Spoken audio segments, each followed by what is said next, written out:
Indonesia diterjang 10.000 gempa bumi tiap tahunnya, alias ini setara 27 gempa tiap harinya. Dan bukan cuma itu, Indonesia juga pernah jadi tempat terjadinya gempa bumi terbesar ketiga di dunia, yang sampai nyebabin tsunami hampir setinggi gedung 10 lantai yang sampai kemana-mana. Pertanyaannya, kalau skala 9,1 itu aja gempanya udah sebegitu parah, apa jadinya kalau di suatu hari nanti ada gempa berskala 10, 15, atau bahkan 20? Sebenarnya bisa seberapa kuat sih gempa bumi itu?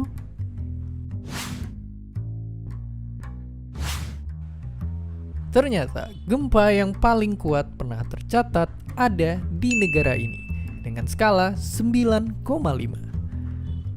Gempa ini ngasilin ombak gede banget sampai ke seberang samudra dan nyebabin kerusakan bahkan di Jepang dan Filipina. Padahal jaraknya itu sejauh 17 pulau Jawa yang dijejer. Lalu apakah itu batasnya? Secara matematis sebenarnya gempa terkuat itu nggak ada batasnya. Tapi ternyata aslinya gempa bumi itu ternyata paling mentok ada di skala 10. Kenapa begitu? Singkatnya, jawabannya begitu karena gempa itu adalah kejadian dari aktivitas patahan lempeng bumi. Bahasa gampangnya adalah bayangin bumi itu kayak apel dan kita berada di kerak bumi yang kayak kulitnya apel.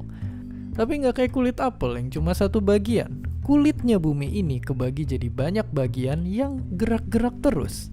Gerakan lempeng ini yang kadang nimbulin getaran-getaran hebat dan jadilah gempa bumi. Nah, tapi untuk ngasilin gempa yang besar, butuh patahan yang besar juga.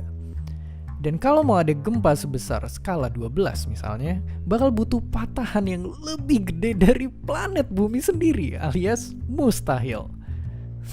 Kalau gitu, gimana kalau gempanya kita bikin sendiri? Ya, ternyata jadi gempa itu emang bisa disebabin sama aktivitas manusia. Misalnya dari ledakan bom atom atau pertambangan.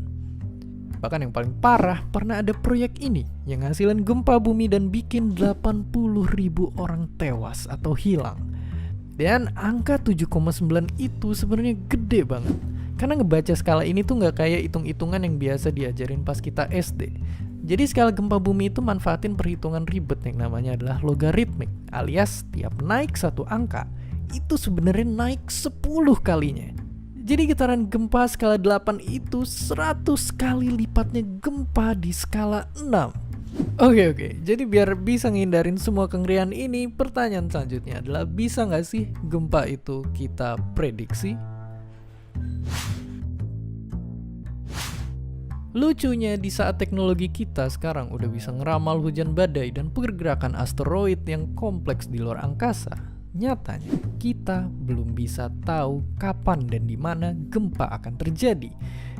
Kenapa begitu? Ini karena saat gempa itu kejadian, tanda-tanda yang bisa kelihatan itu munculnya suka seenak jidatnya, alias random banget. Udah gitu kadang jauhnya berkilo-kilometer di bawah bumi, jadi sebenarnya yang bisa kita maksimalin adalah antisipasi biar dampaknya nggak terlalu parah. Contohnya dengan bikin bangunan yang lebih kokoh atau seenggaknya mahamin dulu apa aja yang bisa dihasilin dari gempa.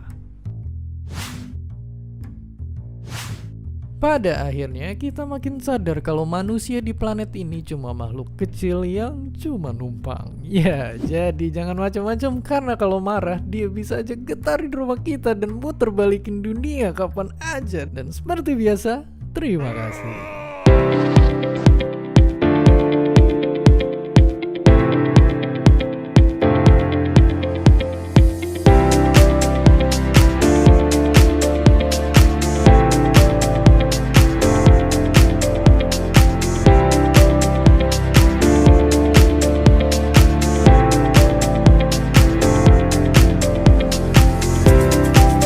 Gempa bumi berkekuatan magnitudo 6,2 mengguncang kota Blitar, Jawa Timur pada hari ini, Jumat 21 Mei 2021, sekira pukul 19.09 waktu Indonesia Barat. Pusat gempa bumi berada di 110 km tenggara Kabupaten Blitar, Jawa Timur. Guncangan yang terjadi turut dirasakan di sejumlah wilayah di Jawa Tengah, seperti Yogyakarta, Wonogiri, hingga Solo. Badan Meteorologi, Klimatologi, dan Geofisika menjelaskan bahwa gempa tersebut tak berpotensi tsunami. Gempa sendiri berada di kedalaman 110 km di koordinat 8,63 lintang selatan dan 112,34 bujur timur, atau 57 km sebelah tenggara Blitar, Jawa Timur. Sejumlah warganet pun mengabarkan getaran gempa dirasakan di sejumlah wilayah dan juga daerah di Jawa Timur.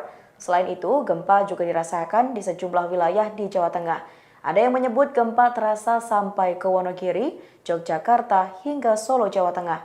Dalam rilis di akun Twitter resmi, BMKG menyebut gempa memiliki kekuatan magnitudo 6,2. Gempa yang terjadi disebut tidak berpotensi tsunami. BMKG juga menghimbau kepada masyarakat untuk berhati-hati dengan adanya gempa susulan yang kemungkinan akan terjadi.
Demikianlah informasi dari Tribun News Update. Nantikan informasi terbaru lainnya hanya di tribunnews.com. Terima kasih sudah nonton.